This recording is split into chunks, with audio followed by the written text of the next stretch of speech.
Hi guys, it is a Monday at my house. I recorded this whole video and I didn't have the microphone on, so it came out great I think, but you can't hear a thing that I say. So I'm doing it again and hopefully this time will be just as good as the first time. Thank you for joining me. I hope you had a great weekend.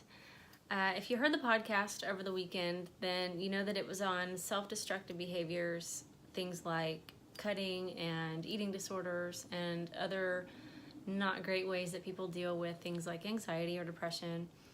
And I realized after listening to the podcast that I didn't give any helpful, constructive ways to channel that energy. So I didn't want to leave that and leave you on your own to try to figure that out. I do have some suggestions for you. Super simple, super easy, painless, and they're positive ways to channel some of that energy and to get it out and to start to heal from it. Excuse me. So number one is journaling. And people always laugh at me when I suggest journaling. I guess they think it's silly, like, dear diary, today I feel anxious. And I get how that could sound, but journaling for me has been so helpful my whole life. It's always been a way for me to write down what I'm feeling and to get it all out of me, to express it, to let those emotions flow and to not try to bottle them up, to just let them come out. And then I never have to share it with anyone if I don't want to. And most of the time I don't. I keep it to myself.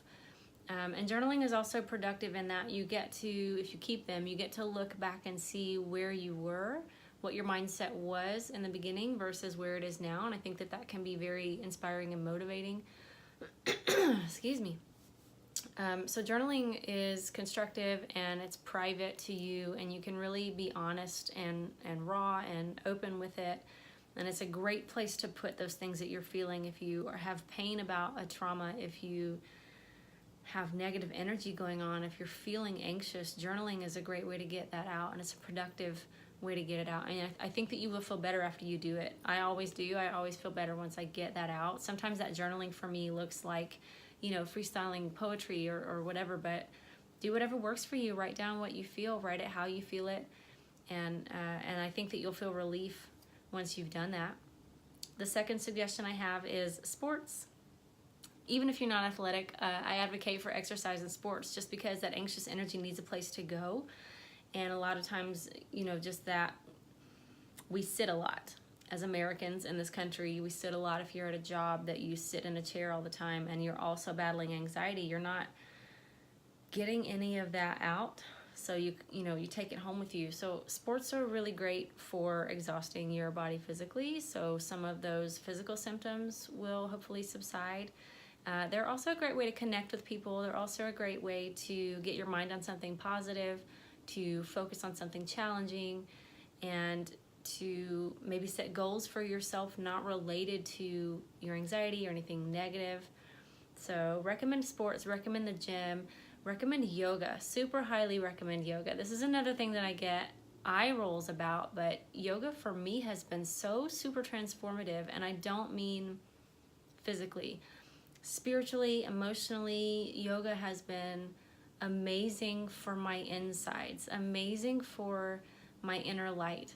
And I think that you can see it. I think that it shows in my face. I think you can see it in my eyeballs that I'm a different person now than I was before, and yoga has been instrumental in that. And it's a private thing. Yoga is something that you can do in your home by yourself. You can do it with a YouTube video. You can just freestyle it on your own. Start with some simple sun salutations if you've never done it before, and kind of gauge your flexibility. Yoga is another thing that it's a channel. It's a place to put that energy. It's something to focus on, and it's something that you can keep to yourself. If you never want to share it with anybody, you don't have to. But you can grow and progress and see yourself changing in a tangible way and in a positive way. So I'm a big believer in that. I also don't think that yoga and meditation can really be separated. They go together so well. Yoga for me is a form of meditation. I go into it always with a sense of reverence, with a sense of knowing, that I'm going to get something out of this. I'm going to get a message today. I'm going to find clarity doing this. And so I just encourage you to go into that with an open mind and open heart, because I think it could help you a ton. And then the last one, I just wrote pets, exclamation point, because who doesn't love animals?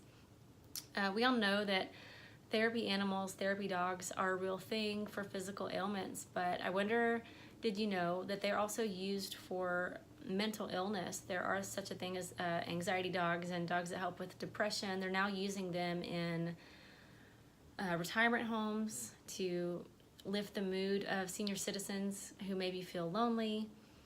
And I think that it's just a great thing. Animals are so in tune with us. They're so connected. They're so loving. They love unconditionally, without question, without judgment. It's like they see who we are on the inside, and they love us for who we are on the inside. And something that helped me a ton when I was going through my most anxious times, my panic attack times, was going to the pet store. I'm not kidding you. We don't have cats or dogs in our apartment because it's such a small space, so we would go to the pet store on the days that they, had the adoptions, or we would just go to where they have like the cats that are up for adoption, and sometimes we would just stand and talk to them. Sometimes I got to hold one or pet one, and I'm telling you, it just melted that anxious energy, melted my anxiety. You're just in this feeling of I love you and you love me and this is so great, and you're so grateful in that moment, and you're just so loved in that moment.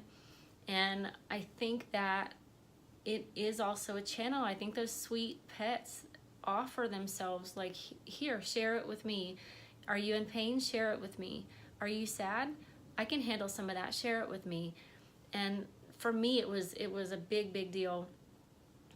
Sort of an emergency medication type thing. If I need something right now, let me hold your cat. Let me pet your dog, because it made me feel better instantly.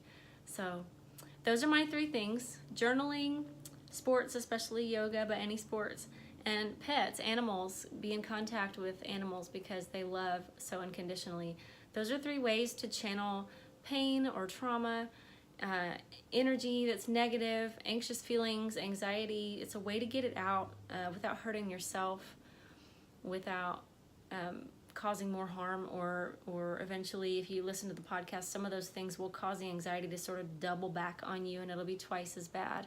So these are 3 ways that are constructive, that will help to get it out, that will help you to heal. And with journaling and sports, you can see yourself progressing. So that's very motivating and inspiring for you. So I hope that these helped. I love you so much. Live in courage. Let me know what you thought in the comments down below. If you want to, like, share, subscribe. And thank you for listening. I love you. Bye.